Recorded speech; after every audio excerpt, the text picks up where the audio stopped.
శ్రీమతే రామానుజాయ నమః. అందరికీ దాసోహమండి. ఈరోజు ధనుర్మాసంలో 17వ రోజు. నందగోప భవనంలోకి ఈ గోపికలందరూ కూడా ప్రవేశించి ముందుగా నందుణ్ణి మా స్వామి మేల్కొనుమా అన్నారు. తర్వాత యశోదని మేల్కొల్పుతూ ప్రబ్బలి చెట్ల వంటి పడతులలో చిగురు వంటి దానా, శ్రేష్టమైన దానా అంటున్నారు. ఇవిగో ప్రబ్బలి చెట్లు. మా కులమునకు మంగళ దీపమా అంటున్నారు. ఇవిగోండి మంగళ దీపాలు. సీతను రామాయణంలో నారీణాం ఉత్తమావధూహు అన్నారు కదండి.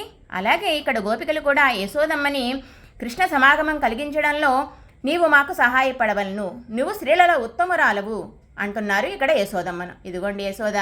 మరి యశోద సాక్షాత్తుగా ఆ పరమాత్మనే పెంచింది కదండి. పరమాత్మకే తల్లి అయ్యి ఆయన్ని లాలించి పాలించి కట్టి కొట్టి అన్నిటికీ అధికారం కలిగి ఉంది.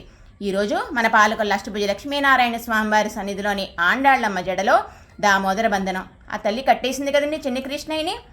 అలాగే ఊయల్లోకి కూడా వేసి లాలించి పాలించింది కదా. ఇదిగో ఊయల్లో కృష్ణుడు. ఇలా కృష్ణ లీలలతోటి యశోదమ్మతోటి కూడా ఈరోజు మన అమ్మ జడ అందంగా అలంకరించబడి ఉందండి. శ్రీమతే రామానుజాయ నమః.